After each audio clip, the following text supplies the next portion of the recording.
One of the joys of cleaning up at midsummer is that you do have an opportunity to crop various plants that you've been growing through the season.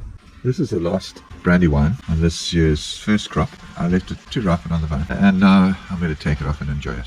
The season produced a variety of delicious indeterminate slicing and beefsteak tomatoes, which included black crim, brandywine, oxheart, early girl, and other varieties. This is the last mid-year crop of tomatoes and cucumbers. The Roma tomato succession vines are growing beautifully. Now that the first crop of Roma tomatoes have been harvested and taken out, it will mean that there are plenty of Roma tomatoes for the rest of the season in the freezer that can be used as needed. And these plants will soon be producing their own crops. Many of them have little flowers already and are looking good. They've all been treated with hydrogen peroxide, aspirin, and they've also had myco powder on their roots. So they're in good shape, and it'll be fun to watch them for the rest of the season. This is the last of the black crim and the brandywine.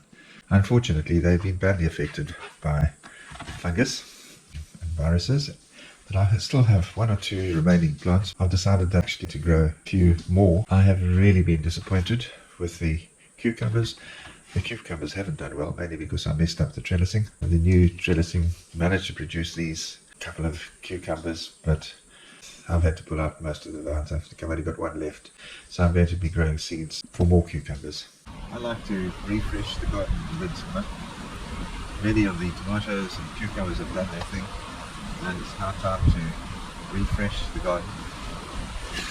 These plants have produced good crops, as have those which I've taken off.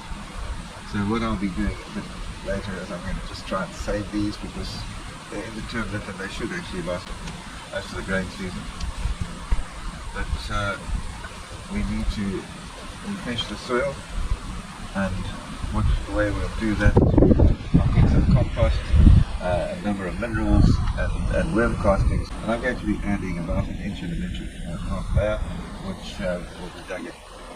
Now over here there are some 9-piece carrots. 9-piece are the small carrots which grow into a bulb, small bulb. They don't grow into long carrots, they're small ones, and they're tasty, so I just put them in there mainly for decorations, but I'm pulling them out now.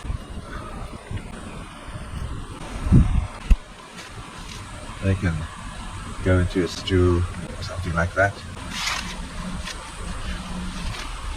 Over here I have chives. I'm going to thin these out a little bit just now.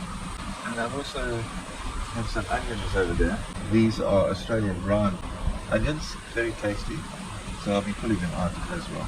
Although this green meshwork trellis did not work very well with cucumbers, these pea plants are forming a beautiful enclosure around the thyme and rocket plants, which we are harvesting frequently, but now it's time to harvest the peas. See, they are producing quite a decent crop, so we'll just, one of the things with peas, if you leave the peas there, the pea plants stop producing, so we're going to take these peas off, and hopefully we'll get a few more crops before these finally die. I don't grow in large quantities, but just enough for myself.